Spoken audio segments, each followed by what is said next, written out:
ఓం నమో వెంకటేశాయ. శ్రుతమత్యా విధాయక ధృతవ్రతానుధాయక గోవింద గోవింద. అధర్మమాత్రాచరణం హి దేవ గుణప్రవాహే పతనాదితీవ సుధర్మ మార్గే మమ వర్తనం వా తవ ప్రసాదాద్ భవతాదిహైవ అని మహత్తమ హృదంతర నిరంతర నివాసి అయిన శ్రీనివాస పరమాత్మని భక్తిగా ప్రార్థించుకుంటూ శ్రీశుకులవారు ఉపదేశం చేసిన శ్రీమద్భాగవతం యొక్క అధ్యయన కార్యక్రమాన్ని ప్రారంభించుకుందాము.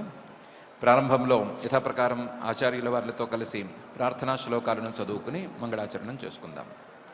ఓం నమో వెంకటేశాయ. శ్రీ గురు ప్రార్థనా. గురుర్బ్రహ్మా గురుర్విష్ణు గురుర్దేవో మహేశ్వరః గురుః సాక్షాత్ పరం బ్రహ్మ తస్మై శ్రీ గురవే నమః. శ్రీనివాస ప్రార్థనా.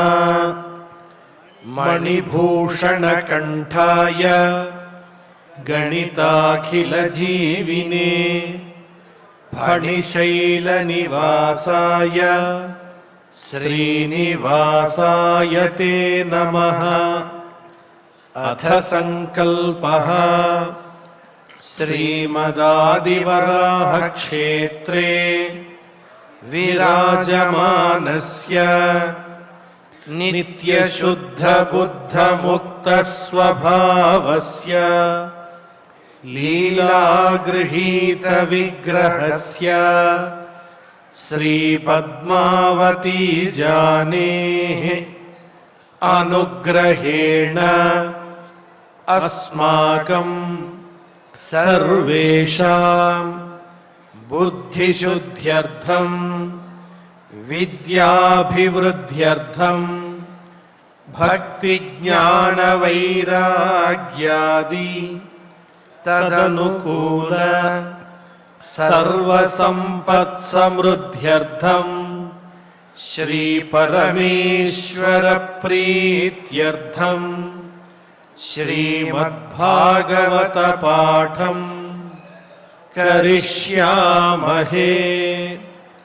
అస్య శ్రీమద్భాగవత స్తోత్ర మహామంత్రస్య నారద ఋషిః బృహతీ ఛందః శ్రీకృష్ణః పరమాత్మా దేవత బ్రహ్మ బీజం భక్తిశక్తిః జ్ఞానవైరాగ్యే కీలకం అస్మాకం శ్రీమద్భగవత్ప్రసాదసిద్ధ్యర్థే పాఠే వినియోగః. ధ్యానం నారాయణావరరసారుహ రమ్యదేశే ద్వీపప్రజాతశుకసూతరవాభిరామే సంసారఘోరఖరసూరకరావరోధే ఆరామ ఆరమత భాగవతే భవార్తాః. శ్రీ గురుభ్యో నమః. యమదూతలు అజామిళుడి గురించి అతను చేసిన తప్పుల గురించి విస్తృతంగా చెప్పారు. అతను ఎలా పుట్టాడు, ఎలా పెరిగాడు, తర్వాత ఎలా మారాడు, చివరికి ఏ పరిస్థితికి దిగజారాడు, ఇవన్నీ పూసకొచ్చినట్లు చెప్పారు. అంతకంటే ముందే ధర్మం ఏమిటి, అధర్మం ఏమిటి, ధర్మం చేసిన వాళ్ళు ఎటువైపు వెళ్తారు, అధర్మాత్ములని యమదూతలు ఎలా లాక్కెళ్తారు అనే విషయం మీద క్లారిటీ ఇచ్చారు.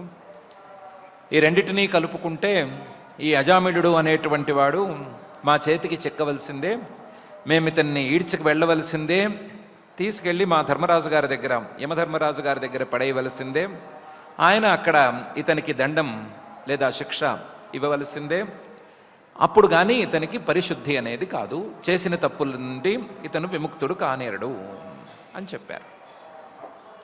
అలా చెప్పిన తర్వాత పైన ఏం జరిగింది అనేటువంటి విషయాన్ని 2వ అధ్యాయంలో శ్రీశుకుల వారు ఇలా మొదలుపెట్టి చెప్తున్నారు. శ్రీశుక ఉవాచ ఏవంతే భగవద్దూతాః యమదూతాభిభాషితం ఉపధార్యాథతాం రాజన్ ప్రత్యాహుర్నయకోవిదాః అని. ఏవం ఈ విధంగా తే భగవద్దూతాః వైకుంఠం నుంచి వచ్చినటువంటి విష్ణుదూతలు యమదూతాభిభాషితం యమదూతలు చెప్పినటువంటి విషయాలను విన్నారు. విని ఉపధార్య విని బాగా అర్థం చేసుకున్నారు. అర్థం చేసుకుని అర్థం చేసుకున్న తరువాత తాన్ ఆ యమదూతలతో ఇలా అన్నారు.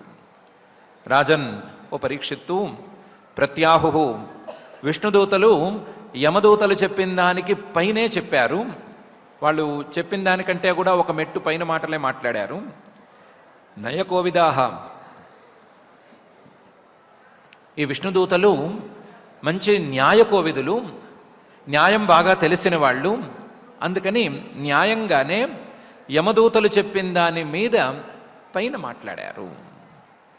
ఏవంతే భగవద్దూతాః యమదూతాభిభాషితం ఉపధార్యాథ తాన్ రాజన్ ప్రత్యాహుర్నయకోవిదాః అని శ్రీశుకుల వారు మొదలు పెడుతున్నారు. విష్ణుదూతలకి ఇప్పుడు 2 రకాల పనులు ఉన్నాయి. ఒకటి, వచ్చిన పని పూర్తి చేసుకోవాలి, అజామిళుణ్ణి ఈ యమదూతల నుంచి తప్పించాలి.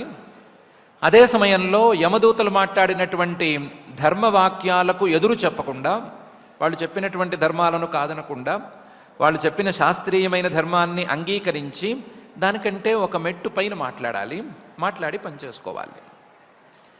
కాబట్టి నయకోవిదాహ చాలా మాట్లాడటంలో నైపుణ్యం ఉండాలి. ఆ నైపుణ్యం వాళ్ళకు ఉండి వాళ్ళు మాట్లాడుతున్నారు అని శ్రీశుకుల వారు చెప్తున్నారు. దానికి తగ్గట్లుగానే విష్ణుదూతాః ఊచుహు విష్ణుదూతలు అన్నారు. ముందు కాస్త వీళ్ళని భయపెడదాము, భయపెట్టి తర్వాత మన పని చేసుకుందాము అనుకున్నారు. ఏమో అహో కష్టం ధర్మదృశాం అధర్మ స్పృశతే సభాం యత్రాదండ్యేష్వపాపేషు దండో యైర్ధ్రియతే వృథా అని మొదలుపెట్టి అన్నారు. అహో కష్టం, చాలా కష్టమైనటువంటి విషయం ఇది. ధర్మదృశాం ధర్మం తెలిసిన వారి యొక్క సభను అధర్మ స్పృశతే అధర్మం కూడా స్పృశిస్తోంది. ధర్మం తెలిసిన వారి సభలో ధర్మం మాత్రమే ఉండాలి. అంటే యమధర్మరాజు గారి సభలో ధర్మం మాత్రమే పనిచేయాలి.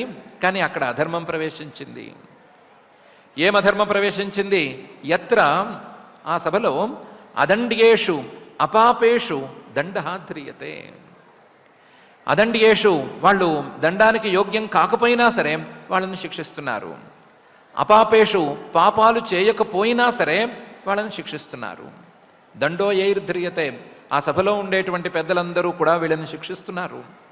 వృథా వాళ్ళ మీద అలాంటి అభాండమేమీ లేకపోయినా, వాళ్ళకి శిక్ష పనికిరాదు అనే పరిస్థితి ఉన్నా సరే వ్యర్థంగానైనా సరే శిక్షిస్తున్నారు. మహానధర్మ అహో కష్టం ధర్మదృశాం అధర్మ స్పృశతే సభాం యత్రాదండేష్వపాపేషు దండోయైర్ధ్రియతే వృథా అని అన్నారు. ఇంతేకాదు ప్రజానాం పితరో ఏ చ శాస్తార సాధవ సమాః యది స్యాత్ తేషు వైషమ్యం కమ్యాంతి శరణం వ్రజాః అని కూడా అన్నారు. ప్రజానాం పితరః సామాన్య మానవులు, సామాన్య ప్రజలు, వాళ్ళు తమ పాలకులని, తమకంటే పైన ఉండేవాళ్ళని తండ్రిలాగా చూస్తారు. తండ్రిలాగా ఇతను మనల్ని రక్షించాలి అని అనుకుంటారు. ప్రజానాం పితరః అలా ప్రజలకు తండ్రులుగా ఉండవలసిన వాళ్ళు, తండ్రుల్లాగా పాలించవలసిన వాళ్ళు, శాస్తారః పాలకులు, సాధవః మంచివాళ్ళు, సదాచారం ఉన్నవాళ్ళు, సమాహ అందరి యందు సమబుద్ధి ఉన్నటువంటి వాళ్ళు అని అనుకునే కదా పాలన బాధ్యతలను వాళ్ళకి ఇస్తారు. భూలోకంలో ఉండే పాలకులకైనా అందుకే ఇస్తారు.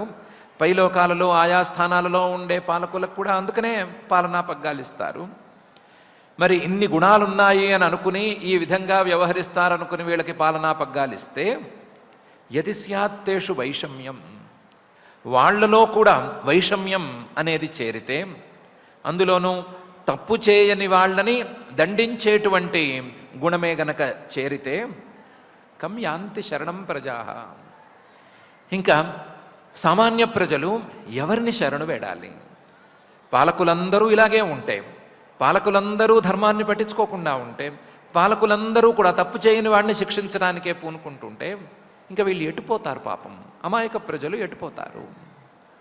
ప్రజానాం పితరోయే చ శాస్తార సాధవ సమాహ యది స్యాత్ తేషు వైషమ్యం కం యాంతి శరణం ప్రజా అని వాళ్ళు ఆపోతున్నట్లుగా చెప్పారు, వాపోతున్నట్లుగా చెప్పారు.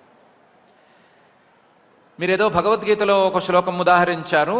మీరే కాదు, మేము కూడా భగవద్గీత చదువుకున్నాము. యద్యదాచరతి శ్రేయాన్ ఇతరస్తదనువర్తతే ఇతరస్తత్తదీహతే స యత్ ప్రమాణం కురుతే లోకస్తదనువర్తతే అనే మాట ఉంది. ఏదో యమధర్మరాజు గారి సభలో ఒక్కచోటే అధర్మం ప్రవేశించింది, అక్కడ మాత్రమే ఇలా అని అనుకుంటే సరిపోదు. యద్యదాచరతి శ్రేయాన్, శ్రేయాన్ శ్రేష్ఠుడైన వాడు, యద్యదాచరతి ఎలా ఎలా చేస్తే, ఎలా ఎలా ప్రవర్తిస్తే, ఇతర తత్తదీహతే అతన్ని అనుసరించేటువంటి మిగతా వాళ్ళు, మిగతా పాలకులు అలాగే చేస్తారు.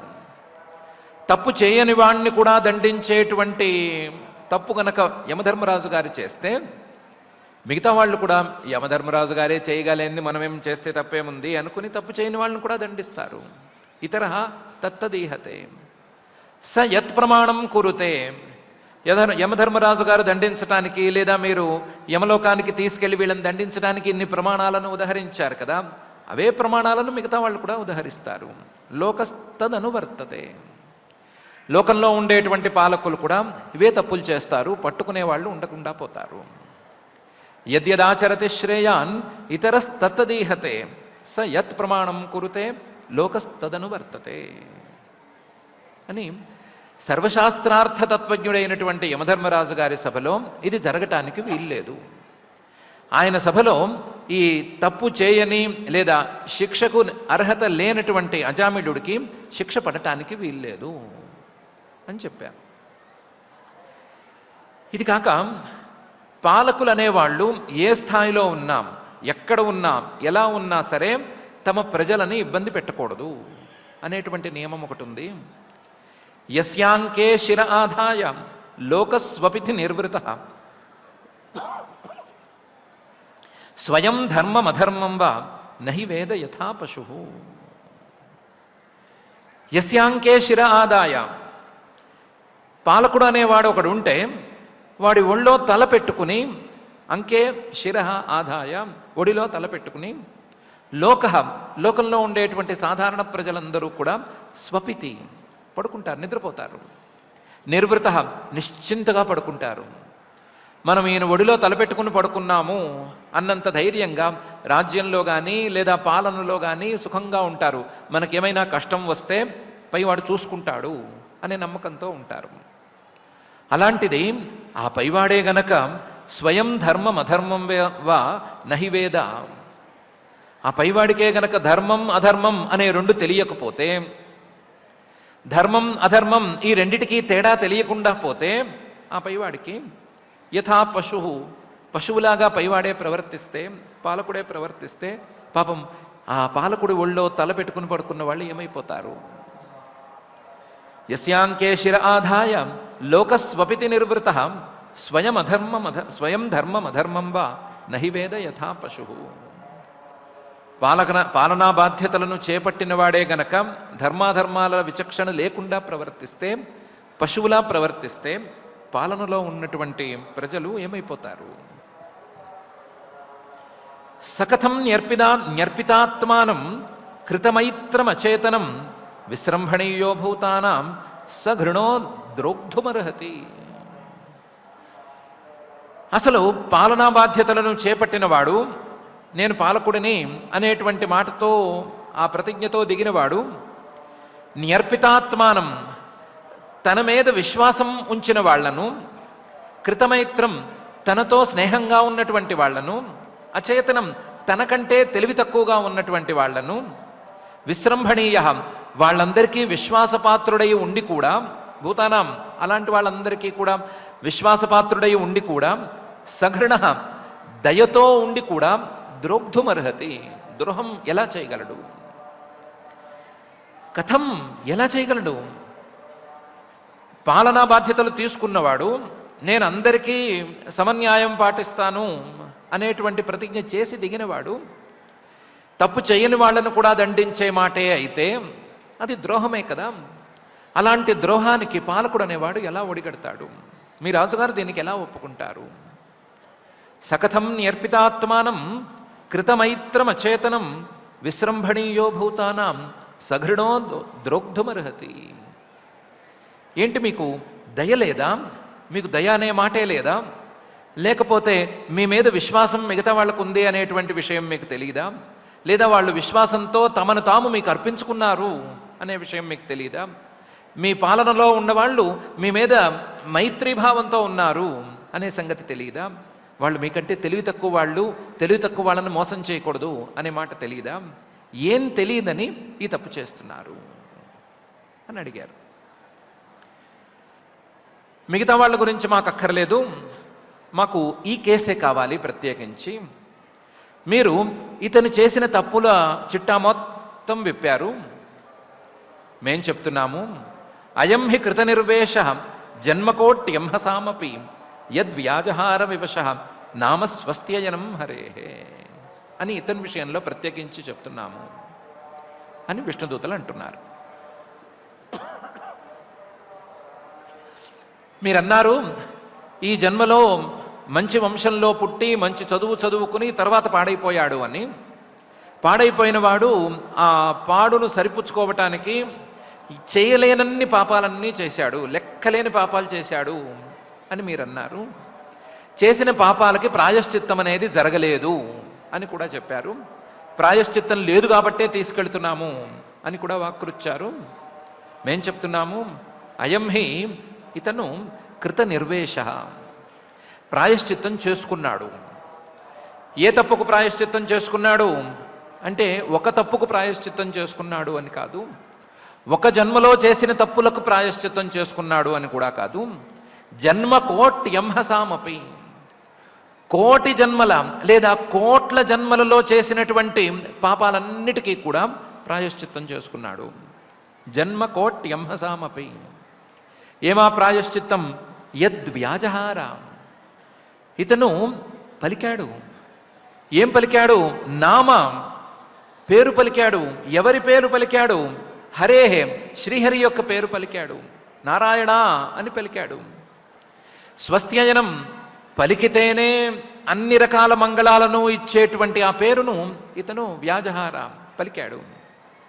పలికేటప్పుడు చిన్నగా పలకలేదు, వ్యాజహార నోరు తెరిచి గట్టిగా ప్లుతంతో సహా పలికాడు. వివశ, వాస్తవానికి అతనికి స్పృహ లేదు. నేను శ్రీమన్నారాయణుణ్ణి పిలుస్తున్నాను అనేటువంటి అభిప్రాయం అతనికి లేదు. లేకపోయినా సరే వివశోపి వ్యాజహార పలికాడు కదా. ఆ పలకటమే ఇతను కోట్ల జన్మలలో చేసుకున్నటువంటి పాపాలకు ప్రాయశ్చిత్తంగా మారింది కాబట్టి ఇతనికి ప్రాయశ్చిత్తం జరిగిపోయింది కాబట్టి మీ రూల్ ప్రకారమే తప్పు చేసిన వాడైనా సరే ప్రాయశ్చిత్తం చేసుకుంటే యమలోకానికి తీసుకెళ్ళకూడదు అనేటువంటి మీ రూల్ ప్రకారమే ఇతన్ని మీరు యమలోకానికి తీసుకెళ్ళకూడదు. అయం హి కృత నిర్వేష జన్మకోట్యంహసామపి యద్వ్యాజహార వివశ నామస్వస్త్యజనం హరే అని విష్ణుదూతలు అంటున్నారు. ఒకవేళ మీకు ఈ విషయంలో సందేహం ఏమైనా ఉంటే చూసుకోండి, అక్కడక్కడ ప్రమాణవాక్యాలు. సకృదుచ్చరితం ఏన హరిరిత్యక్షరద్వయం బద్ధ పరికరస్థైన మోక్షాయ గమనం ప్రతి అనే ఉంది. ఎవరైనా సరే ఎలాంటి స్థితిలోనైనా సరే హరి అని 2 అక్షరాలను ఒక్కసారి ఉచ్చరిస్తే అతను మోక్షం అనేటువంటి మార్గంలోకి వెళ్ళటానికి మూట కట్టుకుని మోక్ష మార్గంలోకి అతను ప్రవేశించినట్లే అని వాక్యాలున్నాయి. వెళ్ళి చూసుకోండి. ఆ వాక్యాల ప్రకారం, ఆ ప్రమాణాల ప్రకారం మేము చెప్తున్నాము ఇతనికి ప్రాయశ్చిత్తాలు జరిగిపోయినాయి అని విష్ణుదూతలు యమదూతలతో అన్నారు. యమదూతలు అడిగారు, అలా కాదండి, ఇలాంటి వాక్యాలు మేము చదివాము, మేము చూసాము. ఎవరైనా మంచి పనులు చేస్తూ ఉంటే, సత్కర్మలను చేస్తూ ఉంటే ఆ సత్కర్మలలో ఏమైనా చిన్న చిన్న లోపాలు గనక ఉండేట్లయితే ఆ లోపాలు సత్కర్మలు చేసేవాడికి బాధకంగా మారే మాట అయితే, లేదా ఆ కర్మకి పరిపూర్ణత అనేది లేకుండా చేసే మాట అయితే, అలాంటి సందర్భాలలో యస్య స్మృత్యాచనామోక్త్యా తపో యజ్ఞక్రియాదిషు న్యూనం సంపూర్ణతాం యాతి సద్యో వందే తమచ్యుతం అనే మాట వస్తుంది అని మాకు తెలుసు. తపస్సుల్లో కానీ యజ్ఞక్రియాదుల్లో కానీ లేదా ఏదైనా మంచి పనిలో ఏదైనా న్యూనత, కొరత అనేది ఉంటే, తక్కువ అనేది జరిగితే దాన్ని పూర్తి చేయటానికి, ఆ సత్కర్మను సంపూర్ణం చేయటానికి శ్రీహరి యొక్క స్మరణం కానీ లేదా శ్రీహరి యొక్క నామోచ్చారణ కానీ పనికొస్తుంది అని ఈ వాక్యం చెబుతోంది. ఇతను ఏమైనా మంచి పనులు చేసిన మాట అయితే, ఆ మంచి పనుల్లో నారాయణ అని కానీ హరి కానీ అనే మాట అయితే అది పరిపూర్ణమవుతుంది అనటానికైతే సరిపోతుంది. ఇతను చేసిన పని దానికి సరిపోతుంది. మీరేమో జన్మకోట్యం హసామపై కోట్ల జన్మలలో చేసిన పాపాలన్నిటికీ ప్రాయశ్చిత్తం అంటున్నారు, అదెక్కడి నుంచి వచ్చింది కొత్తగా అని అడిగారు. దానికి విష్ణుదూతలు సమాధానం చెప్తున్నారు.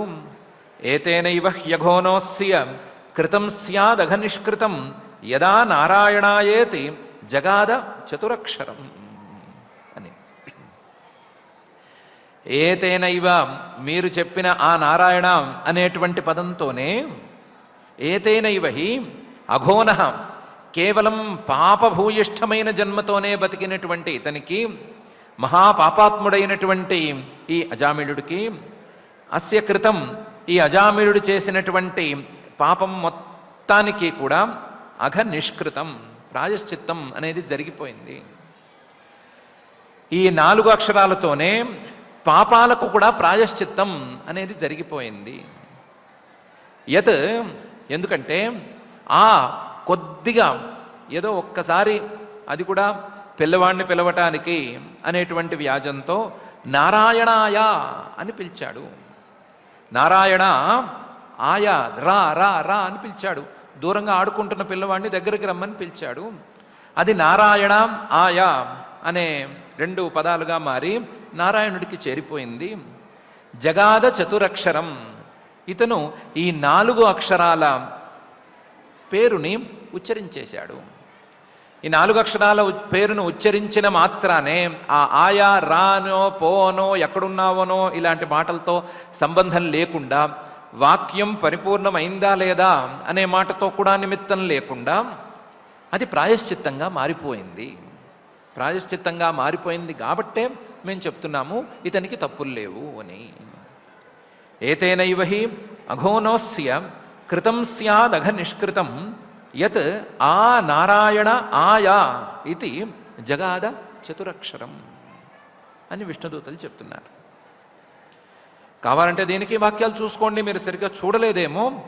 అవశేనాపి యన్నామ్ని కీర్తితే సర్వపాతకై పుమాన్ విముచ్యతే సద్య సింహత్రస్తైర్మృగైరివ అనుంది. ఎవరైనా అవశం కావాలని కాకుండా ఏదో వేరే అభిప్రాయంతోనో వేరే సందర్భంలోనో నారాయణ అనేటువంటి పదం ఉచ్చరిస్తే, నారాయణ అనే అక్కర్లేదు, 4 అక్షరాల పేరు అక్కర్లేదు, 2 అక్షరాల పేరు హరి అని ఉచ్చరించినా, ఏముచ్చరించినా సరే ఆ అతని యొక్క సర్వ పాతకాలు వెంటనే పారిపోతాయి అని చెప్తోంది ఈ వాక్యం.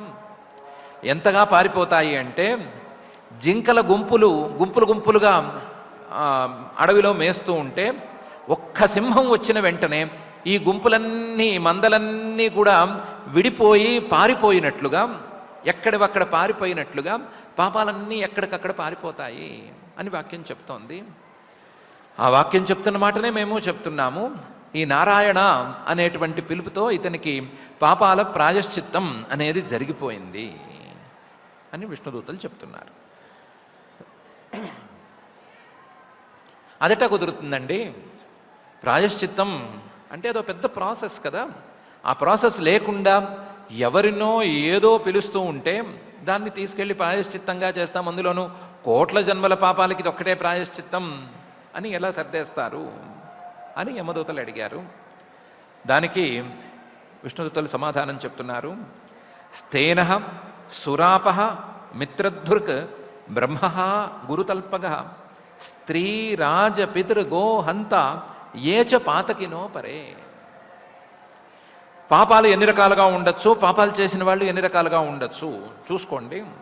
స్తేన బంగారం మొదలైనటువంటి వాటిని దొంగలించేవాడు, ఆ దొంగతనం పాపమైతే దొంగలించేవాడు పాపం చేసినవాడు. సురాపహ సురాపానం చేసేవాడు. మిత్రధృక్ నమ్మిన వాళ్ళు స్నేహితులు ఉంటే వాళ్లకు మోసం చేసేటువంటి వాళ్ళు, వాళ్ళకి ద్రోహం చేసేవాడు. బ్రహ్మ బ్రాహ్మణులను హత్య చేసేవాడు. గురుతల్పక గురువులను మోసం చేసేటువంటి వాడు. స్త్రీ రాజ పితృ గోహంత, స్త్రీలని రాజుని తల్లిదండ్రులని లేదా తల్లిదండ్రుల స్థానంలో ఉన్న పెద్దవాళ్ళని గోవులని వీటన్నిటినీ హత్య చేసేవాడు.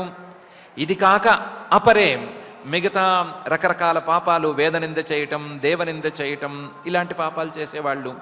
వీళ్ళు ఎంతమంది ఎన్ని రకాలుగా ఉన్నా సరే స్తేన సురాప మిత్రధృక్ బ్రహ్మ గురుతల్పక స్త్రీ రాజ పితృగోహంత ఏచ పాతకినోపరే సర్వేషామప్యఘవతాం ఇదమేవ సునిష్కృతం నామ వ్యాహరణం విష్ణో యతస్తద్విషయా మతి.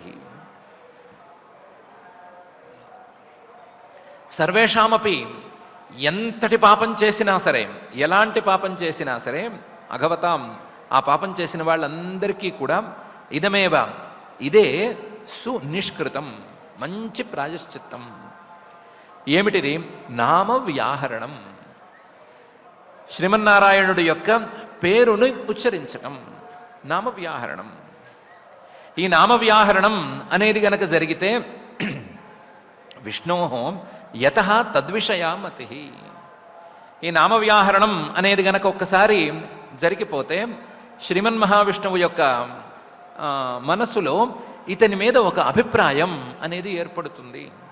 యత ఈ నామ వ్యాహరణం లేదా నామోచ్చారణ చేత విష్ణో శ్రీమన్ మహావిష్ణువు యొక్క మనసులో, ఆయన యొక్క మనసులో ఒక అభిప్రాయం ఏర్పడుతుంది. ఏమని ఏర్పడుతుంది? ఇతడు మన పేరు పలికాడు, మనం ఇతన్ని రక్షించాలి అనేటువంటి అభిప్రాయం ఏర్పడుతుంది.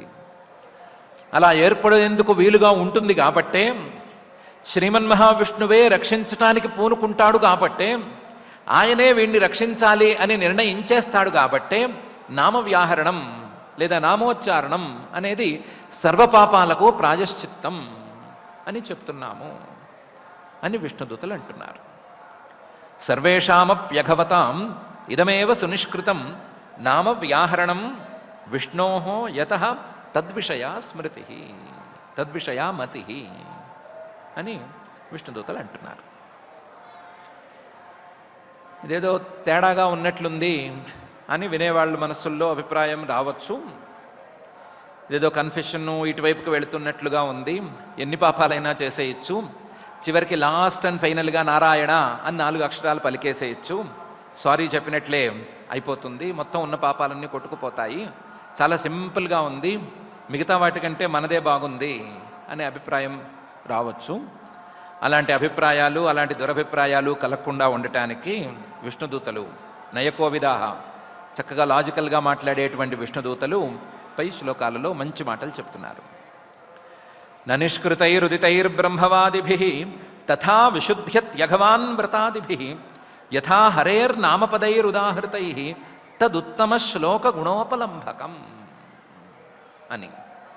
ఇది మొదలు మాత్రమే, పై శ్లోకంలో ఇంకా బాగా చెప్తారు. పాపాలున్నాయి, పాపాలకు ప్రాయశ్చిత్తాలు ఉన్నాయి. పాపం అనేది ఉంటే దానికి ప్రాయశ్చిత్తం అనేది తప్పనిసరిగా ఉంటుంది. కానీ ఆ ప్రాయశ్చిత్తం అనేది ఎవరికి వాళ్ళు నిర్ణయించడానికి వీలున్న ప్రాయశ్చిత్తం కాదు. ఈ తప్పుకు ఇది ప్రాయశ్చిత్తం అని ఎవరికి వాళ్ళు నిర్ణయించుకోకూడదు. ఆ నిర్ణయించటం అనేది వేదాలను శాస్త్రాలను చక్కగా పరిశీలించి చూసినటువంటి వాళ్ళు చెప్పాలి, వాళ్ళు చేయాలి ఆ నిర్ణయం. దాని ప్రకారం ప్రాయశ్చిత్తం అనేది ఉంటుంది.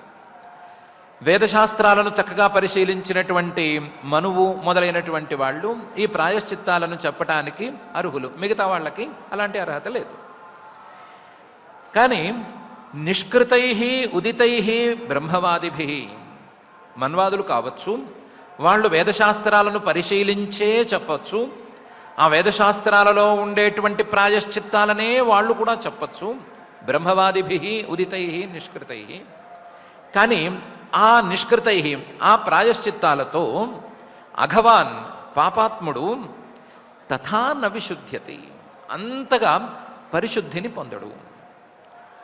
వాళ్ళు చెప్పే ప్రాయశ్చిత్తాలు వ్రతాదిభి కొంచెం కఠినంగానే ఉంటాయి, మామూలు కఠినంగా కూడా కాదేమో.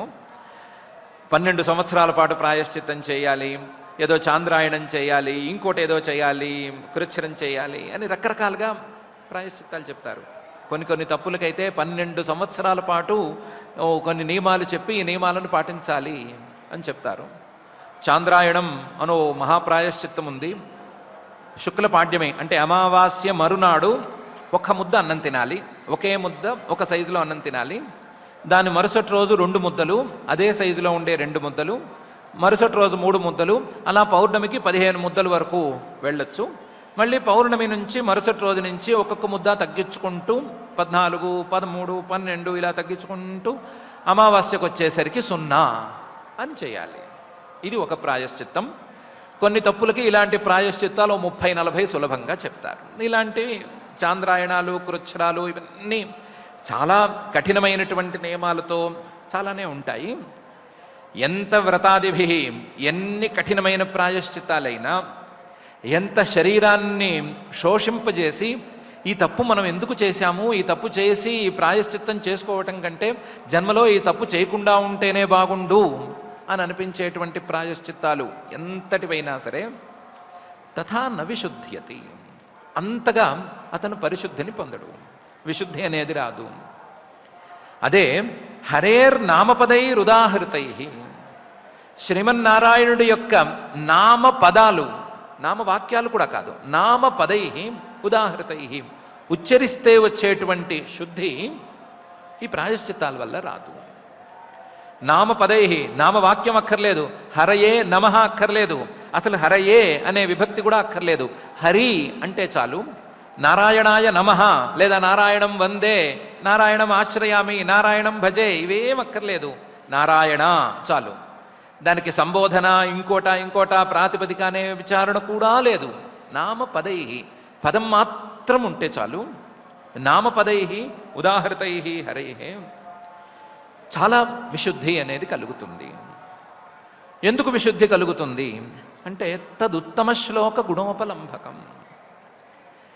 ఈ నారాయణ అనేటువంటి పదము లేదా శ్రీహరి యొక్క మిగతా పదాలు వాటిని ఉచ్చరించడం అనేది ఉత్తమ శ్లోకుడి దగ్గరికి మనస్సును చేస్తుంది, ఉత్తమ శ్లోకుడి దగ్గరికి మనస్సును చేరుస్తుంది. ఉత్తమ శ్లోక ఉపలంబకం, ఉత్తమ శ్లోక గుణోపలంబకం.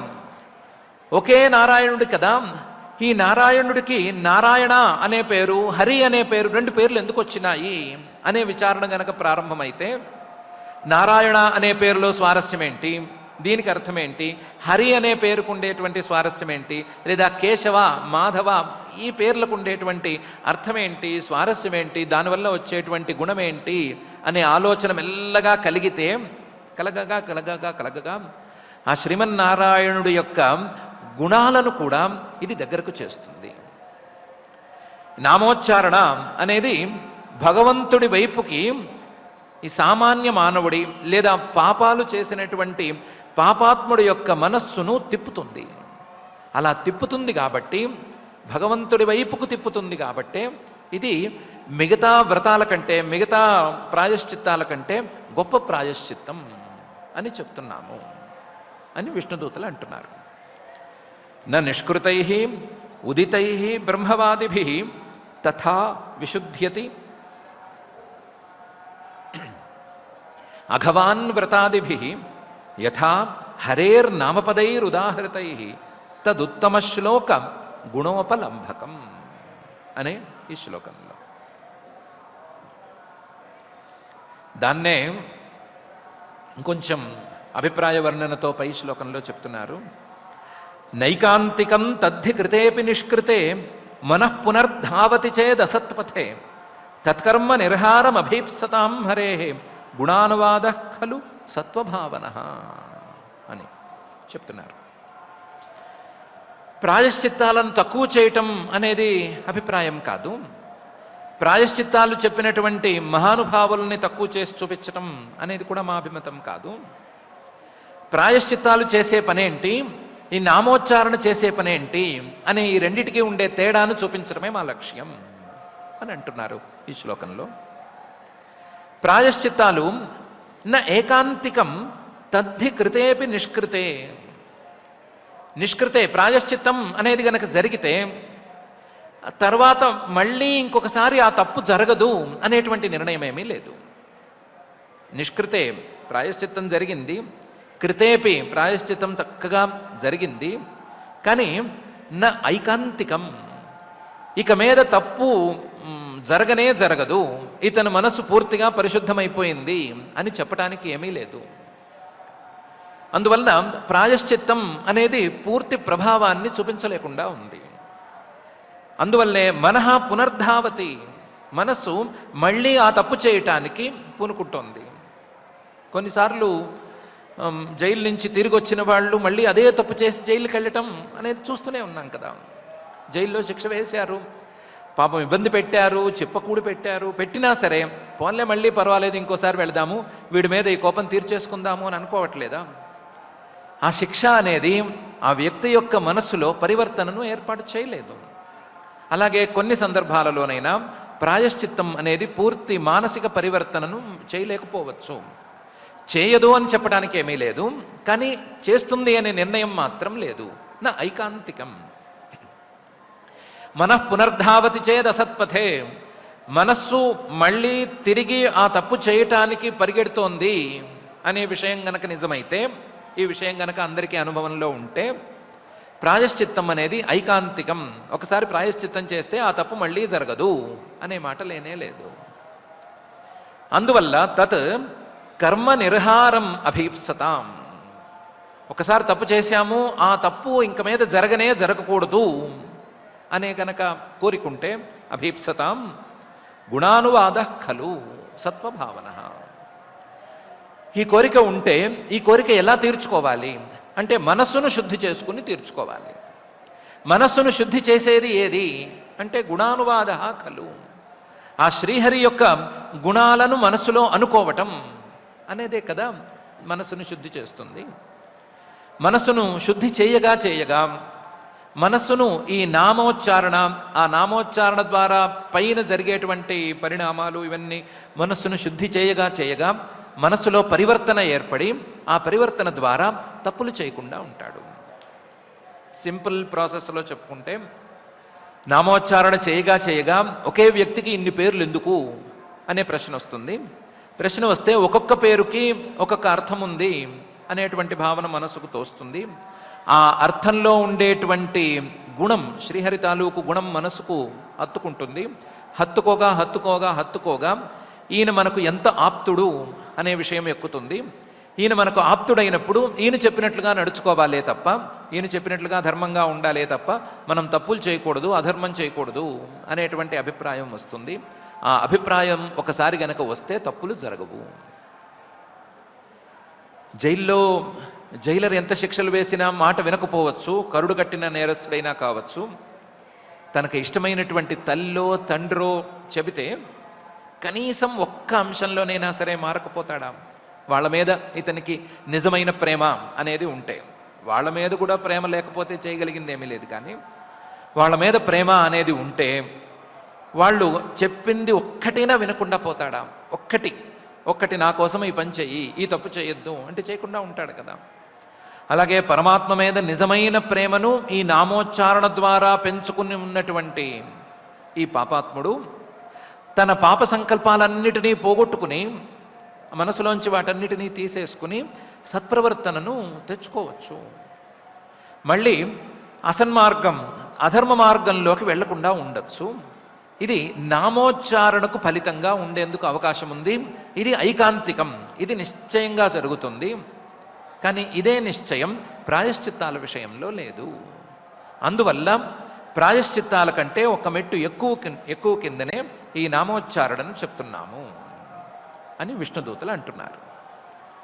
నైకాంతికం తద్ధి కృతేపి నిష్కృతే మనః పునర్ధావతి చేదసత్పథే తత్కర్మ నిర్హారమభీప్సతాం హరేః గుణానువాద ఖలు సత్వభావన అని.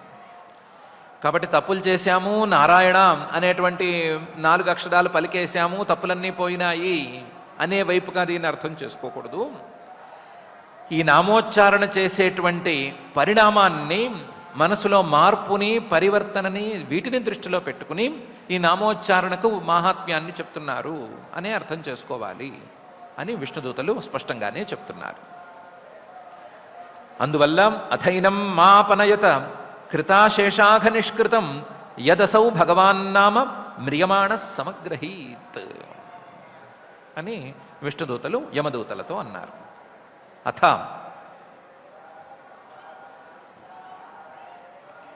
ఇన్ని కారణాలున్నాయి కాబట్టి ఏనం ఈ అజామిళుణ్ణి మా అపనయత, ఇక్కడి నుంచి మీ ప్రాంతానికి తీసుకెళ్ళొద్దు, తోడుకొని పోవద్దు. కృత అశేష అఘ నిష్కృతం, ఇతను మీరు తీసుకెళ్లేటువంటి అపమార్గంలోకి రావలసిన వాడు కాడు. మా అపనయత, ఎందుకంటే ఇతను కృత అశేష అఘ నిష్కృతం, తాను చేసినటువంటి పాపాలన్నిటికీ అశేష అఘ అన్ని పాపాలకు కూడా నిష్కృతం ప్రాయశ్చిత్తాన్ని చేసేసుకున్నాడు. కృత అశేష అఘ నిష్కృతం. ఏమా ప్రాయశ్చిత్తం? ఇంతకుముందు చెప్పాము, ఇప్పుడు కూడా చెప్తున్నాము. యదసౌ భగవన్నామ సమగ్రహీత్, ఇతను భగవంతుడి యొక్క పేరును ఉచ్చరించాడు. పేరు ఉచ్చరించడం కూడా ఎలా ఉచ్చరించాడు? సంపూర్ణంగా ఉచ్చరించాడు. నారా అని ఆపేయలేదు, నారాయణా అని పిలిచాడు, ఆయా అని కూడా పిలిచాడు. సమగ్రహీత్, సంపూర్ణంగా భగవన్నామం ఉచ్చరించాడు. అందులోనూ మ్రియమాణ, మరణించే సమయంలో ఉచ్చరించాడు. కాబట్టి ఆ తర్వాత తప్పులేమీ చేయలేదు. సర్వపాపాలకు ప్రాయశ్చిత్తంగా ఈ 4 అక్షరాల పేరును పలికేశాడు. పలికిన తర్వాత ఇంకా తప్పు చేయటానికి అవకాశము లేకుండా ఉండిపోయాడు. కాబట్టి ఇతన్ని మీ మార్గంలోకి తీసుకువెళ్ళొద్దు అని విష్ణుదూతలు యమదూతలతో చెప్పారు. అథైనం మాపనయత కృతాశేషాఘ నిష్కృతం యదసౌ భగవన్నామ మ్రియమాణ సమగ్రహీత్ అని. విష్ణుదూతలు ఈ మాట అనగానే యమదూతలకు కొంచెం కోపం వచ్చింది. ఏం మాట్లాడుతున్నారు మీరు? భగవంతుడి నామ, భగవంతుడి పేరు ఇతనెక్కడ పలికాడు? ఇతను పలికింది తాను పెట్టుకున్న తన కొడుకు పేరు కదా. తన కొడుకుని పిలిచాడు, భగవంతుడిని ఎక్కడ పిలిచాడు? మీరేదో భగవంతుడినే పిలిచాడన్నట్టు మేకప్ వేసుకుని పైనుంచి 4 దిగిపడ్డారు. మీకంటే మేము సంఖ్యాబలం తక్కువలో ఉన్నాము, మాకంటే మీరు బలంగా కూడా ఉన్నారు, తీసుకెళ్ళొద్దు అంటున్నారు, ఇదేం న్యాయం అని అడిగారు. అడిగితే దానికి విష్ణుదూతలు చెప్పారు, సాంకేత్యం పారిహాస్యం వా స్తోభం హేళనమేవ వా వైకుంఠనామగ్రహణం అశేషాఘహరం విదుహు అని. ఎవరు చెప్పారు మీకు? భగవంతుడి పేరుని భగవంతుణ్ణి ఉద్దేశిస్తూ పిలిస్తేనే ప్రాయశ్చిత్తం అవుతుంది అని ఎవరు చెప్పారు? సాంకేత్యం, ఏదో పిల్లవాడికి పేరు పెట్టుకుని ఆ పేరుతో పిల్లవాడిని పిలిచినా భగవంతుడిని పిలిచినట్లు అవుతుంది. సాంకేత్యం, అందుకనే కదా పిల్లలకి భగవంతుడి పేర్లు, మంచి పేర్లు పెట్టుకోమనేది. బాగుంటుంది కదా, వెరైటీగా ఉంటుంది, స్టైలిష్గా ఉంటుంది కదా అని. మరి కుబుసాని ఇలాంటి పేర్లు పెట్టుకోవద్దు అని కదా చెప్తారు. ఆ పేర్లు పిచ్చి పేర్లు పెట్టుకోవద్దు, భగవంతుడి పేర్లు పెట్టుకోండి, మంచిగా పిలుచుకోండి అని అందుకే కదా చెప్పేది. సాంకేత్యం పారిహాస్యం వా, ఏదో హేళన చేస్తూ భగవంతుడి పేరు పలికినా పర్వాలేదు అనే కదా అంటారు. స్తోభం, పాటలు పాడుతూ ఆ పాటల్లో రాగానికి తాళానికి సరిగ్గా పొంతన సరిపోక 4 అక్షరాలు లేదా 6 అక్షరాలు మిగిలిపోతే అక్కడ నారాయణ అని కలిపేస్తే అది కూడా భగవంతుడిని పిలిచినట్లే అవుతుంది అని కదా చెప్తున్నారు. స్తోభం హేళనమేవవా, అసలు ఏదో విష్ణు అంటారు, దేవుడు అంటారు, భగవంతుడు అంటారు, పైన పాల సముద్రంలో పడుకున్నాడు అంటారు. పాల సముద్రంలో పడుకోవటం ఎందుకు? అసలే పాలు లేక నానా ఇబ్బందులు పడుతున్నాం, ఆ పాలేదో మాకేదో పంచరాదా అని ఈ రకంగా భగవంతుణ్ణి హేళన చేస్తున్నప్పుడు భగవంతుడి నామ పలికినా సరే, ఆయన పేరు ఉచ్చరించినా సరే అది కూడా పర్వాలేదు అని అంటారు కదా. సాంకేత్యం పారిహాస్యం వా స్తోభం హేళనమేవ వా వైకుంఠ నామగ్రహణం, ఏ విధంగా చేసినా సరే వైకుంఠుడు ఆ శ్రీమన్నారాయణుడు ఆయన యొక్క పేరును ఉచ్చరించటం అనేదాన్ని అశేషాఘహరం విదుహు. లెక్కలేనన్ని పాపాలే ఉన్నా సరే ఆ పాపాలన్నిటినీ పోగొట్టేటువంటి ఉచ్చారణగా చెప్తున్నారు కదా పెద్దలు. పెద్దలు చెప్తున్నప్పుడు పిల్లవాడిని పిలిచాడు అనేది వ్యాజం ఎందుకు అవుతుంది? పిల్లవాడిని పిలిస్తే పిలిచాడు, పిలిచింది నారాయణ అనే పిలిచాడు కదా, ఇంకో బుజ్జి అనో బుడ్డి అనో ఇంకోటనో పిలవలేదు కదా, నారాయణ అనే పిలిచాడు. పిలిస్తే ఆ పేరు ఆయనకే చెందుతుంది కాబట్టి ఆయన వచ్చేశాడు, లేదా ఆయన మమ్మల్ని పంపించేశాడు అని విష్ణుదూతలు చెప్పారు. సాంకేత్యం పారిహాస్యం వా స్తోభం హేళనమేవ వా వైకుంఠనామగ్రహణం అశేషాఘహరం విదుహు అని విష్ణుదూతలు చెప్తున్నారు. దానికే చెప్తున్నారు, పతితః స్ఖలితో భగ్నః సందష్టస్తప్త ఆహతః హరిరిత్యవశేనాః పుమాన్ నార్హతి యాతనాం అని. ఎప్పుడైనా ఏ సందర్భాలలో మనిషి ఉన్నా సరే పతితః పైనుంచి కింద పడిపోతున్నప్పుడైనా హరి అని ఒకసారి అడిస్తే అతనికి మంచి జరుగుతుంది అనుంది. స్ఖలితః నడుస్తున్నవాడు ఏ అరటి తొక్క మీద కాలు వేసి జారి పడిపోయాడు. పడిపోతూ అమ్మో అయ్యో అనకుండా, కుయ్యో మొర్రో అనకుండా ఏదో హరి అనో నారాయణ అనో శివానో అన్నాడు అని పడ్డాడు. భగ్నః ఎక్కడో పైనుంచి కింద పడి కాళ్ళు చేతులు విరగ్గొట్టుకుని బాధపడుతూ, ఏదో ఫ్రాక్చర్స్ అయ్యి అవి ఇవి అయ్యి బాధపడుతూ హరి హరి హరి అని బాధపడుతున్నాడు. సందష్ట ఏదో తేలో ఇంకోటో చిన్న ప్రాణి కరిచింది, నొప్పి తట్టుకోలేక నొప్పిలో బాధపడుతూ గోవిందా గోవిందా అని అరుస్తున్నాడు.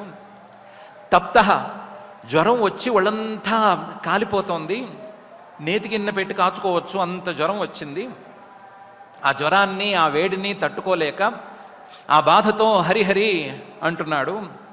ఆహత వాళ్ళు వీళ్ళు రౌడీలు వచ్చి కొట్టేస్తున్నారు, కర్రలు తీసుకొచ్చి కొట్టేస్తుంటే దాన్ని ఎదుర్కోలేక ఆపుకోలేక హరి అనో గోవిందానో అంటున్నాడు.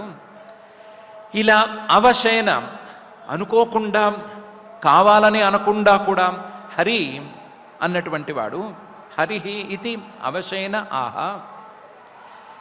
కావాలని కాకుండా వేరే బాధలో ఉండి ఆ బాధని ఏదో ఒక శబ్దంతో వ్యక్తం చేయవలసి వచ్చినప్పుడు హరి అన్నవాడు పుమాన్ ఏ మనిషి అయినా సరే నార్హతి యాతన,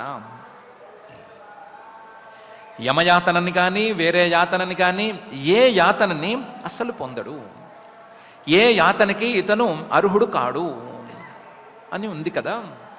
ఉంది కాబట్టే మేము వచ్చేసాము అని అంటున్నారు. పతితః స్ఖలితః భగ్నః సందష్టః తప్తః ఆహతః హరిరిత్యవశయనాః పుమాన్ నార్హతి యాతనా అని. దీన్నే ఇంకో రకంగా చెప్తున్నారు. పాపాలు రకరకాలుగా ఉండొచ్చు, పాపాలలో హెచ్చుతగ్గులు ఉండొచ్చు, దానికి తగ్గట్లుగా ప్రాయశ్చిత్తాలు హెచ్చుతగ్గులుగా ఉండాలి అనేటువంటి అభిప్రాయం ఉంటే ఉండవచ్చు. ఆ ప్రాయశ్చిత్తాలు పాపాలు వీటికి ఆ నియమం వర్తిస్తుంది, కానీ నామోచ్చారణ అనే దానికి మాత్రం వర్తించదు. గురుణాంచ లఘూనాంచ గురూణిచ లఘూనిచ ప్రాయశ్చిత్తాని పాపానాం జ్ఞాత్వోక్తాని మహర్షిభిః అనే మాట నిజం. గురుణాం పాపాలు గనక పెద్దవైతే గురువుని ప్రాయశ్చిత్తాలు పెద్దవి అనుకున్నాం కదా, 12 సంవత్సరాల పాటు చేయాల్సి వస్తుంది అని. అలాంటి ప్రాయశ్చిత్తాలు. లఘూనాం చిన్నవైతే ప్రాయశ్చిత్తాలు కూడా లఘూని చిన్నవిగా ఉంటాయి. గురుణాంచ లఘూనాంచ గురూణిచ లఘూనిచ ప్రాయశ్చిత్తాన్ని పాపానాం. వీటిని మహర్షులు వేదాలలో చూసుకుని జ్ఞాత్వా చక్కగా అర్థం చేసుకుని మరీ చెప్పారు. గురుణాంచ లఘూనాంచ గురూణిచ లఘూనిచ ప్రాయశ్చిత్తాని పాపానాం జ్ఞాత్వోక్తాని మహర్షిభిః తైస్తాన్యఘాని పూయంతే తపోదాన జపాదిభిః నాధర్మజం తద్ధృదయం తదపి ఈశాంఘ్రి సేవయా.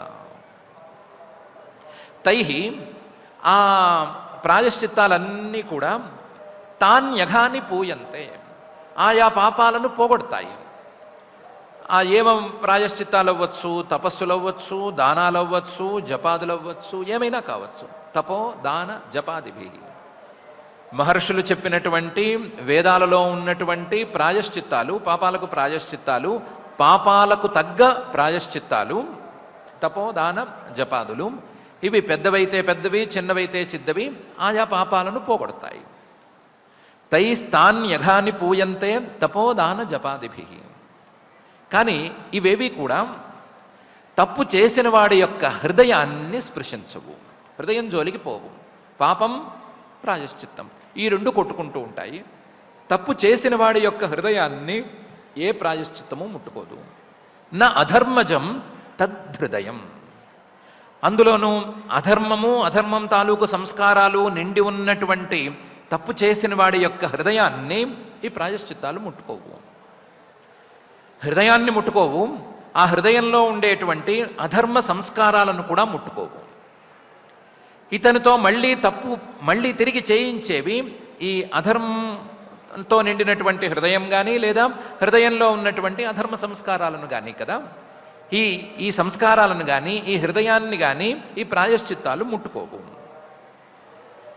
మరి తప్పు తిరిగి జరగకూడదు అనే మాట ఉంటే గనక హృదయంలో పరివర్తన రావాలి, లేదా ఈ సంస్కారాలు, అధర్మ సంస్కారాలు అనేవి పోవాలి.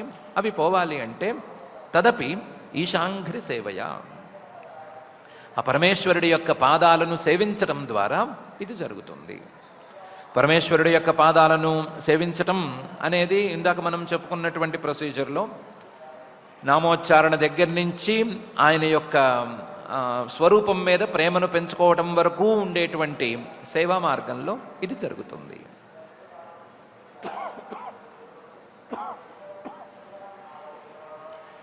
ఈ సేవా మార్గంలో నామోచ్చారణ అనేది మొదట్లో ఉంది కాబట్టి నామోచ్చారణ ద్వారా ఈ మార్పు జరుగుతుంది అని చెప్తున్నాము. ప్రాయశ్చిత్తాల వల్ల ఈ మార్పు జరిగేందుకు అవకాశం ఉండదు అని విష్ణుదూతులు అంటున్నారు. తైస్తాన్యఘాని పూయంతే తపోదాన జపాదిభి నాధర్మజం తద్ధృదయం తదపి ఈశాంఘ్రి సేవయా అనే ఈ శ్లోకంలో. ఇవన్నీ మీరు ఎంత చెప్తున్నారు, ఇంత చెప్తున్నా సరే మాకు మాత్రం నమ్మకం కలగటం లేదు, ఇతను తెలిసి నారాయణ అని పిలవలేదు అనేది ఇంకా కొట్టేస్తూనే ఉంది అని యమదూతలు అంటే, దానికి సమాధానం విష్ణుదూతలు జాగ్రత్తగా చెప్పారు. అజ్ఞానాదథవా జ్ఞానాత్ ఉత్తమ శ్లోక నామయత్ సంకీర్తితమఘం పుంసః దహేదో యథానలః అని. ఓ పిల్లవాడు ఓ టింబర్ డిపోకొచ్చాడు. అక్కడంతా కట్టెలు పడి ఉన్నాయి. కట్టెలు పడి ఉంటే ఇతను ఎలా సంపాదించాడో చిన్న అగ్గిపుల్ల సంపాదించి దాని అగ్గిపుల్లని అగ్గిపెట్టె మీద పెట్టి గీసి దాన్ని కాస్త ఈ కట్టెల మీద పడేశాడు. కొంతసేపటికి మొత్తం డిపో మొత్తం కాలిపోయింది. కాలిపోతే ఎవరు కాల్చారు అని ప్రశ్న వేశారు. వేస్తే పిల్లవాడు కాల్చాడు అని సమాధానం చెప్పారు. పిల్లవాడు ఎలా కాల్చాడు? పిల్లవాడికి ఈ అగ్గిపుల్ల గీసి అక్కడ పారేస్తే మొత్తం కాలిపోతుంది అని తెలుసా? తెలియదు కదా. కాబట్టి పిల్లవాడు కాల్చలేదు అని కొంతమంది వాదించారు. వాదిస్తే సమాధానం ఏమొచ్చింది అంటే అజ్ఞానాత్ అథవా జ్ఞానాత్, తెలిసినా తెలియకపోయినా ఇతను అగ్గిపుల్ల గీసి పారేశాడు కాబట్టి ఇతను గీసిన అగ్గికి మొత్తం కాలిపోయింది, దానికి ఇతను నిమిత్తమయ్యాడు కాబట్టి ఇతను కాల్చినట్లే అని తేల్చారు. అలాగే అజ్ఞానాత్ అథవా జ్ఞానాత్, తెలిసి పలికినా తెలియకుండా పలికినా ఉత్తమ శ్లోక నామయత్, ఉత్తమ శ్లోకుడైనటువంటి ఆ శ్రీమన్నారాయణుడి యొక్క పేరును పలికితే దానికి ఫలితం అనేది ఉండి తీరాలి. సంకీర్తితం, ఆ నామ సంకీర్తనం, ఆ నామాన్ని పలకటం అనేది కనుక జరిగితే అఘం పుంసః దహేత్, ఆ పలికిన పురుషుడి యొక్క పాపాన్ని అది దహించి తీరుతుంది. యథా ఏధః అనలః, ఎలాగైతే చిన్న నిప్పురవ్వ, చిన్న పిల్లవాడు గీసిన చిన్న నిప్పురవ్వ దానికి మొత్తం ఉన్న డిపో మొత్తం ఎలాగైతే కాలిపోయిందో అలాగే పాపమంతా కాలిపోతుంది. అజ్ఞానాత్ అథవా జ్ఞానాత్ ఉత్తమ శ్లోకనామయత్ సంకీర్తితమఘం పుంసః దహేదేధో యథానలః అని విష్ణుదూతలు అన్నారు. ఇంత చెప్పినా సరే విష్ణుదూతలు చెప్పిన మాటల మీద వీళ్ళకి ఇంకా యమదూతలకి విశ్వాసం కలగలేదు. సరే పోనీనండి, ఒప్పేసుకున్నాము, తెలిసి తెలియకుండా ఎలాగైనా చేశాడు, కానీ చేసేది శ్రద్ధగా చేయాలి అనే నియమం ఉంది కదా, ఇతను శ్రద్ధగా ఏమీ చేయలేదు కదా. అలాగే ప్రాయశ్చిత్తానికి ఒక ప్రధానమైన నియమం ఉంది. మనం ముందే అనుకున్నట్లుగా ఎవరికి వాళ్ళు ప్రాయశ్చిత్తాన్ని నిర్ణయించకూడదు. పరిషత్తుగా చేరి ఓ 10 మంది పెద్దలు చేరి ఆ పెద్దలందరూ మన్వాది స్మృతుల్లో వాటిల్లో ఎలా ఉంది అని వాటిల్లో ఉండే గుణదోషాలన్నిటినీ పరిశీలించి ఇతని శక్తియుక్తుల్ని అన్నిటినీ పరిశీలించి వాళ్ళు చెప్పాలి, చెబితే ప్రాయశ్చిత్తం చేసుకోవాలి అని ఉంది. ఇతనేమీ అలా పరిషత్ ప్రాయశ్చిత్తంగా చేసుకోలేదు, శ్రద్ధగా అయితే అస్సలు చేసుకోలేదు, కాబట్టి ప్రాయశ్చిత్తం చేసినట్లయితే కాదు కదా అని ఒక ఇష్యూ లేపారు. దానికి విష్ణుదూతలు సమాధానం చెప్పారు. యథాగతం వీర్యతమం ఉపయుక్తం యదృచ్ఛయ అజ్ఞానతోప్యాత్మగుణం కుర్యాన్ మంత్రోప్యుదాహృత అని. మంచి మందు, ఆ మంచి మందుని చాలా ఎఫెక్టివ్గా పనిచేసేటువంటి మందుని ఒక పేషెంట్కి ఇచ్చారు.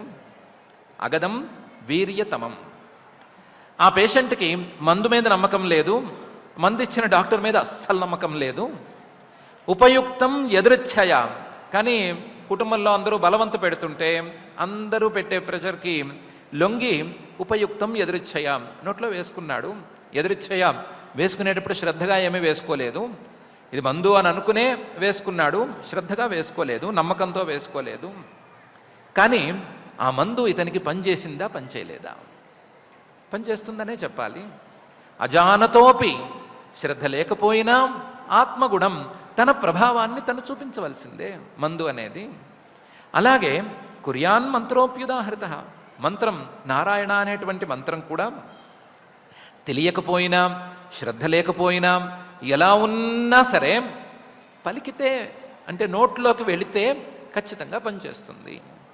మంత్రోప్యుదాహృత, మంత్రం కూడా ఇలాగే ఉంటుంది.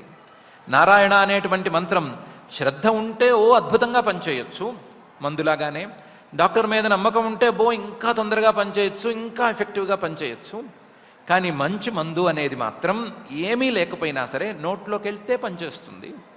అలాగే ఈ నారాయణ అనేటువంటి మంత్రం కూడా శ్రద్ధాభక్తులు లేకపోయినా లేదా పరిషత్తులు ఇలాంటివి ఏమీ లేకపోయినా ఎంతో కొంత పనిచేస్తుంది. ఎంతో కొంత అంటే మిగతా ప్రాయశ్చిత్తాలన్నిటికంటే ఎక్కువగా పనిచేస్తుంది అని విష్ణుదూతలు చెప్తున్నారు. యథాగతం వీర్యతమం ఉపయుక్తం యదృచ్ఛయ అజానతోప్యాత్మగుణం కుర్యాన్ మంత్రోప్యుదాహృత అని. ఇక్కడ వాస్తవానికి ఒక అధిక పాఠం ఉంది, మంచి పాఠం అది. ఈ విష్ణుదూతలు యమదూతల్ని మాత్రమే కొంచెం ప్రశ్నిస్తున్నారు కానీ యమధర్మరాజు గారిని మాత్రం ప్రశ్నించటం లేదు. యమధర్మరాజు గారికి ఈ విషయాలన్నీ తెలుసు అనే అభిప్రాయం విష్ణుదూతలకు ఉంది అని అధిక పాఠం చెప్తోంది. పతిం వః పృచ్ఛత భటాః ధర్మేస్మిన్ యది సంశయః సవేద పరమం గుహ్యం ధర్మస్య భగవాన్ యమః అని ఆ అధిక పాఠం. ఓ భటులారా, మీరు మీ రాజుగారిని యమధర్మరాజు గారిని అడగండి, ఆయనకి ధర్మశాస్త్ర రహస్యాలన్నీ తెలుసు, ధర్మం తాలూకు మర్మాలన్నీ ఆయనకి తెలుసు. మీకు సందేహం ఉంటే మీ రాజుగారిని అడుక్కోవచ్చు, ఆయన మీకు సమాధానం చెప్తాడు, మేం చెప్పిందే నిజమని చెప్తాడు అని ఈ అధిక పాఠం యొక్క తాత్పర్యం. ఈ మాటలు చెప్పి వీళ్ళు విష్ణుదూతలు యమదూతలతో ఊరుకున్నారు. పైన ఏం జరిగింది అనేటువంటి విషయాన్ని శ్రీశుక ఉవాచ, శ్రీశుకుల వారు చెప్తున్నారు. త ఏవం సువినిర్ణీయ ధర్మం భాగవతం నృప తం యామ్యపాశాన్ నిర్ముచ్య విప్రం మృత్యోరమూముచన్ అని. తే ఆ విష్ణుదూతలు ఏవం ఈ విధంగా సువినిర్ణీయ బాగా నిర్ణయించి చెప్పి, ధర్మాన్ని చక్కగా చెప్పి, అందులోనూ భాగవతం ధర్మం భగవంతుడి యొక్క నామోచ్చారణకు సంబంధించినటువంటి ధర్మాన్ని చెప్పి, నృప ఓ పరీక్షిత్తు తం ఆ అజామిళుణ్ణి యామ్యపాశాన్ నిర్ముచ్య యముడికి సంబంధించినటువంటి పాశాల నుండి విడిపించారు. విడిపించి విప్రం ఈ బ్రాహ్మణ్ణి మృత్యోహో అమూముచన్ మృత్యువు నుంచి విడిపించేసేశారు. మృత్యువు ఆయన దూతలు ఈ అజామిళుణ్ణి తీసుకెళ్లకుండా అడ్డుకున్నారు. త ఏవం సువినిర్ణీయ ధర్మం భాగవతం నృప తం యామ్యపాశాన్ నిర్ముచ్య విప్రం మృత్యోరమూముచన్ ఇది ప్రత్యుదితాయామ్యాః దూతాయాత్వా యమాంతికే యమరాజ్ఞే యథాసర్వం ఆచచక్షురరిందమ. వీళ్ళేమో నలుగురున్నారు. నలుగురు బలవంతులుగా ఉన్నారు. వీళ్ళ దగ్గర ఆయుధాలు పెద్దవిగా ఉన్నాయి. ఆయుధాలు ఫుల్ ఫ్లెడ్జ్డ్ కిట్తో వచ్చారు వీళ్ళు. యమదూతలు పాపం వీళ్ళు లాక్కెళ్ళటానికి ఓ పాశమును కాస్త భయపెట్టడానికి ఒక కత్తి తెచ్చినట్లున్నారు. ఆయుధాలు చాలవు, బలము చాలదు, లాజిక్ చాలలేదు, మాటలు చాలలేదు. దాంతో యమదూతలు చేసేది లేక వదిలేశారు. ఈ విధంగా ప్రత్యుదితాహ, మీరు తీసుకెళ్ళకూడదు అని యమదూతలకి విష్ణుదూతలు చెప్తే యామ్యాహ దూతాహ, యమదూతలు వదిలేశారు. వదిలేసి యాత్వా యమాంతికే, యముడి దగ్గరికి వెళ్ళిపోయారు. వెళ్ళిపోయి యమరాజ్ఞే, యమరాజు గారికి యథాసర్వం, ఉన్నదున్నట్లుగా వాళ్ళు వెళ్ళిన దగ్గర నుంచి ఇక్కడికి తిరిగి వచ్చేంత వరకు ఏం జరిగిందో అదంతా మొత్తం సర్వం ఆచచక్షు అరిందమ, మొత్తం చెప్పేశారు. అరిందమ, నువ్వు పాలనలో నువ్వెవరినైనా పంపిస్తే వాళ్ళు సరిగ్గా పని చేసుకురాకపోతే కోపంగా ఉంటావు కదా, అలాగే యమధర్మరాజు గారు కూడా కోపంగా ఉంటారు అని భయపడ్డారు భటులు. భయపడి ఉన్నదున్నట్లుగా ఉన్నది నివేదించారు. ఇది ప్రత్యుదితాయామ్యాః దూతాయాత్వా యమాంతికే యమరాజ్ఞే యథా సర్వం ఆచచక్షురరిందమ. ద్విజః పాశాద్ వినిర్ముక్తః గతభీః ప్రకృతిం గతః వవందే శిరసా విష్ణోః కింకరాన్ దర్శనోత్సవః. ద్విజః, ఈ అజామిళుడు పాశాద్ వినిర్ముక్తః, యమపాశాలు, యమభటుల యొక్క పాశాలు వీటి నుంచి బయటకు వచ్చేశాడు, విడిపడ్డాడు. గతభీహి, ప్రాణభయం ఇంతవరకు వేధించింది కదా, దాని నుంచి కూడా బయటపడ్డాడు, భయం మొత్తం పోయింది. గతభీహి కంటే ఇంకా పెద్ద పరిస్థితి. మామూలుగా అయితే వీళ్ళు పాశాలు వేసి లాక్కెళ్ళిపోవటం ఆ గోల వేరు. వీళ్ళు పాశాలు వేస్తే వేసిన పాశం అలాగే ఉండగా ఇంకో నలుగురు వచ్చి వాళ్ళు వాదించుకుంటూ కూర్చోవటం అనేది ఇంకా పెద్ద టార్చరు. ఆ టార్చర్ తాలూకు భయం నుంచి కూడా బయటకు వచ్చాడు. ప్రకృతిం గతః, మనసు ప్రశాంతంగా మారిపోయింది తనకి. ఆ ప్రశాంతమైన మనస్సుతో వవందే శిరసా విష్ణో కింకరాన్, విష్ణువు యొక్క కింకరులని ఈ నలుగురిని కూడా వవందే శిరస, శిరస్సు వంచి నమస్కరించాడు. దర్శనోత్సవ, ఇంతకుముందు యమభట్టుల్ని చూసినప్పుడు ప్రాణాలు పోతాయేమో అని అనిపించింది. అఫ్కోర్స్ ప్రాణాలు తీయడానికే వచ్చారు వాళ్ళు చూస్తేనే ప్రాణాలు పోయినట్లుగా అనిపించింది. కానీ ఈ విష్ణుదూతల్ని చూస్తే మాత్రం అలాంటిదేం లేదు, కళ్ళకి చాలా ఇంపుగా ఉంది. దర్శనోత్సవ, ఏదో పండగ జరుగుతున్నట్లుగా ఉంది. వాళ్ళు మొత్తం ఆభరణాలు అవి పెట్టుకొచ్చి అందంగా ఉన్నారనుకున్నాం కదా. దర్శనోత్సవ, కళ్ళకి ఆనందంగా ఉంది, మనస్సు ప్రశాంతమైంది, భయం పోయింది, మృత్యు అనేటువంటి భయం తొలగిపోయింది, మనస్సు స్వస్థంగా ఉంది. ఈ పరిస్థితుల్లో ఇతను దండం పెట్టాడు. ద్విజః పాశాద్ వినిర్ముక్తః గతభీః ప్రకృతిం గతః వవందే శిరసా విష్ణో కింకరాన్ దర్శనోత్సవ. దండం పెట్టి మర్యాదగా 2 మాటలు మాట్లాడాలి కదా వాళ్ళతోనూ. మీరు నన్ను విడిపించారు, చాలా థ్యాంక్స్ అని చెప్పాలి కదా. బెయిల్ కూడా కాదు, కేసే లేకుండా బయటికి తెచ్చేశారు కదా. అందుకని తం వివక్షుం అభిప్రేత్య మహాపురుష కింకరాః సహసా పశ్యతస్తస్య తత్రాంతర్దధిరే నఘ. వాళ్ళతో మంచి మాటలు మాట్లాడదామని నోరు తెరిచాడు. నోరు తెరిచాడో తెరవలేదో, నోరు తెరుద్దామని అనుకున్నాడో ఏమో, ఇతనేదో మాట్లాడబోతున్నాడు అని విష్ణుదూతలు కనిపెట్టారు. తం వివక్షం అభిప్రేత్య మహాపురుష కింకరాః, మహాపురుషుడు శ్రీమన్నారాయణుడు, ఆయన యొక్క కింకరులు, ఆయన యొక్క సేవకులు ఆయన అభిప్రాయాన్నే అర్థం చేసుకోగలిగిన వాళ్ళు. ఆఫ్టర్ ఆల్ ఈ అజామిళుడు ఏదో మాట్లాడబోతున్నాడు అని అర్థం చేసుకోలేరా? అర్థం చేసుకున్నారు. అర్థం చేసుకుని అతను చూస్తూ ఉండగానే పశ్యతః, అతను చూస్తూ ఉండగానే తస్య సహసా తత్ర అంతర్దధిరే, అక్కడికక్కడ మాయమైపోయారు. ఇతను ఏదో మాట్లాడదామని అనుకుని ఏదో నోరు తెరవబోయాడు, లేదా మాట్లాడదామనుకుంటున్నాను అన్నట్లుగా ఏదో ఎక్స్ప్రెషన్స్ ఇచ్చాడు.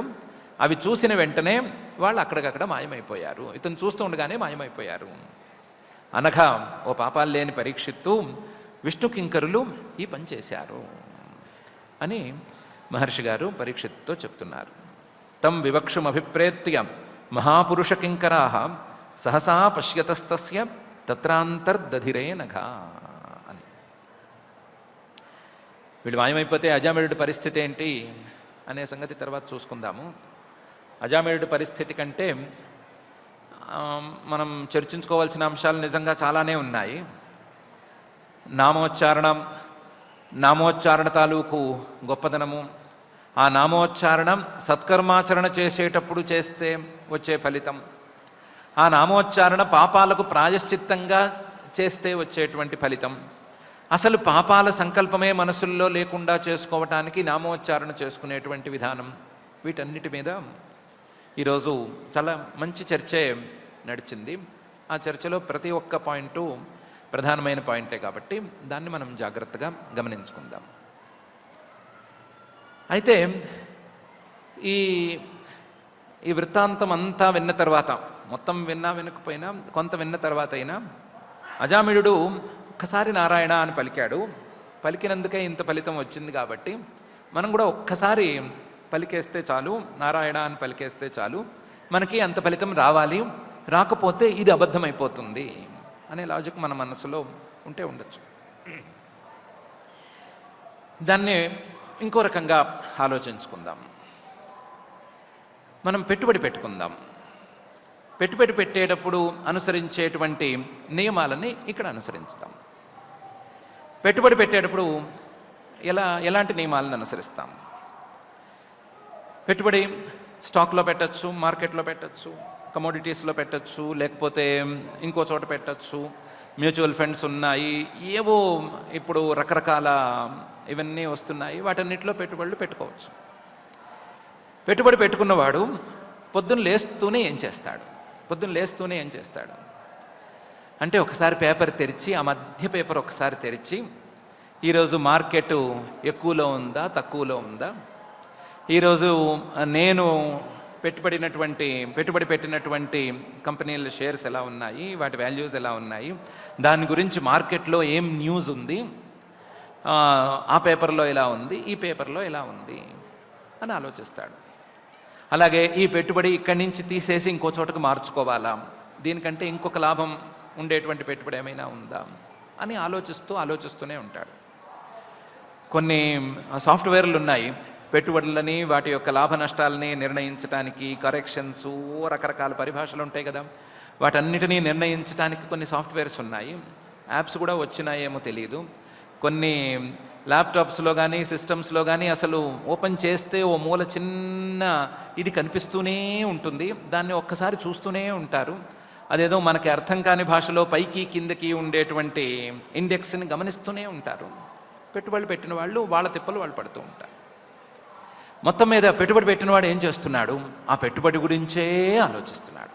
ఆ పెట్టుబడి పెరగాలి, ఎంత అవ్వాలి అంటే 1కి 2 అవ్వాలి, 2కు 10 అవ్వాలి, 10కి 100 అవ్వాలి, ఎంతైనా అవ్వాలి అని ఆలోచిస్తున్నాడు. అలాగే మనం కూడా ఈ నారాయణ అనే పదం మీద కానీ, హరి అనే పదం మీద కానీ పెట్టుబడి పెట్టుకుని, పలకడం ఒకసారే పలుకుదాము పర్వాలేదు, కానీ ఒక్కసారి పెట్టిన పెట్టుబడి మీద నిరంతరం ఆలోచన అనేది గనక సాగించుకుంటూ పోతే, మనం పెట్టిన పెట్టుబడి పెరగాలి, బాగా లాభాలను తేవాలి అని ఆలోచించుకుంటూ పోతే అది సరిపోతుంది. 10 సార్లు పలకక్కర్లేదు, శ్రద్ధ, జ్ఞానం, భక్తి ఇవేమీ అక్కర్లేదు, కానీ ఆ పెట్టిన పెట్టుబడి మీద ఆలోచన అనేది ఉంటే చాలు. అలాంటిది గనక ఉంటే మనం అజామిళుడేం కర్మ, అతనికంటే చాలా పై స్థాయికి, కనీసం యమదూతలు మన దగ్గరికి రాలేని పరిస్థితి కూడా ఎదగచ్చు, ఏమి డౌట్ లేదు. ఈ క్షణం నుంచి ప్రయత్నం చేస్తే మనలో ప్రతి ఒక్కరూ ఆ స్థితికి రావచ్చు. కానీ దీన్ని పెట్టుబడి కింద భావించి, ఒక పెట్టుబడి పెట్టిన వాడి సైకాలజీ ఎలా ఉంటుందో చూసుకుని దాని ప్రకారం నడుచుకుంటే చాలు అని అనుకుందాం. నిజానికి ఈ భావాన్ని వ్యక్తం చేయటానికే విష్ణుదూతలు ఇంత విస్తృతంగా చెప్పుకుంటూ వచ్చారు. సత్వభావన అనేటువంటి పదం ఇదే వైపుకు తీసుకెళ్తోంది.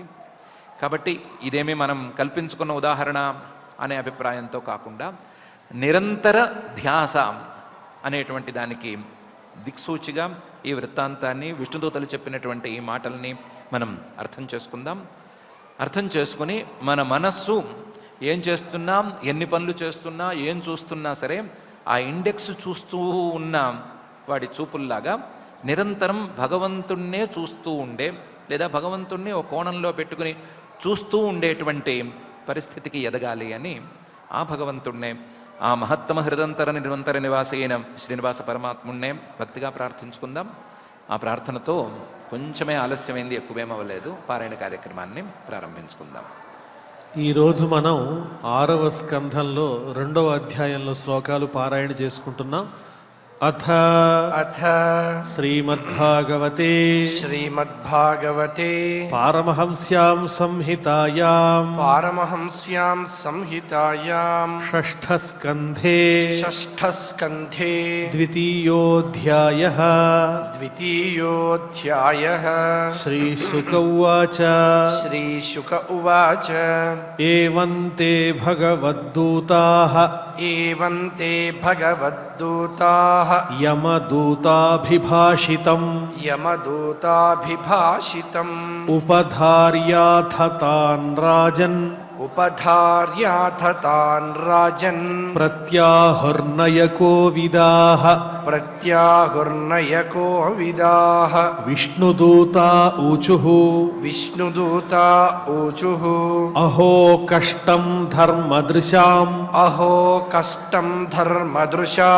అధర్మస్పృశతే సభాం యత్ర దండ్యేష్వపాపేషు దండో యైర్ధ్రియతే వృథా ప్రజానాం పితరో ఏ చ శాస్తారః సాధవः యది స్యాత్తేషు వైషమ్యం కమ్యాంతి శరణం ప్రజాః యద్యదాచరతి శ్రేయాన్ ఇతరస్తత్తదీహతే స యత్ప్రమాణం కురుతే లోకస్తదనువర్తతే యస్యాంకే శిర ఆధాయ లోకస్వపితి నిర్వృతః స్వయం ధర్మమధర్మం వా నహి వేద యథా పశుః సకథం న్యర్పితాత్మానం కృతమైత్రమచేతనం విస్రంభణీయో భూతానాం సఘృణో ద్రోగ్ధుమర్హతి అయం హి కృత నిర్వేశో జన్మకోట్యం హసామపి యద్వ్యాజహార వివశో నామస్వస్త్యయనం హరేః ఏతేనైవ హ్యఘోనోస్య కృతం స్యాదఘనిష్కృతం యదా నారాయణాయేతి జగాదచతురక్షరం స్థేన సురాపో మిత్రధృగ్ బ్రహ్మః గురుతల్పగః స్త్రీరాజపితృగోహంత ఏ చ పాతకినో పరే సర్వేషామప్య సర్వేషామప్యఘవతాం ఇదమేవ సునిష్కృతం నామవ్యాహరణం విష్ణోః యతస్తద్విషయామతిః న నిష్కృతైరుదితైర్బ్రహ్మవాదిభిః తథా విశుద్ధ్యత్యఘవాన్ వ్రతాదిభిః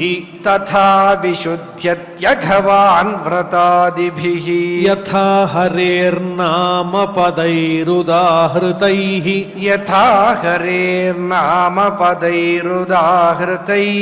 తదుత్తమ శ్లోక గుణోపలంభకం నైకాంతికం తద్ధికృతేపి నిష్కృతే మనః పునర్ధావతి చేదసత్పథే తత్కర్మ నిర్హారమభీప్సతాం హరేః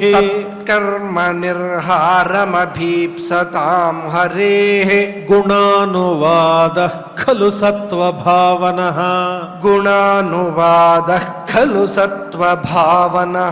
అథైనం మాపనయత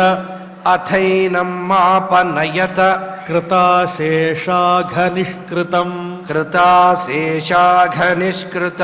యదసౌ భగవన్నామ మ్రియమాణః సమగ్రహీత్ సాంకేత్యం పారిహాస్యం వా స్తోభం హేళనమేవ వా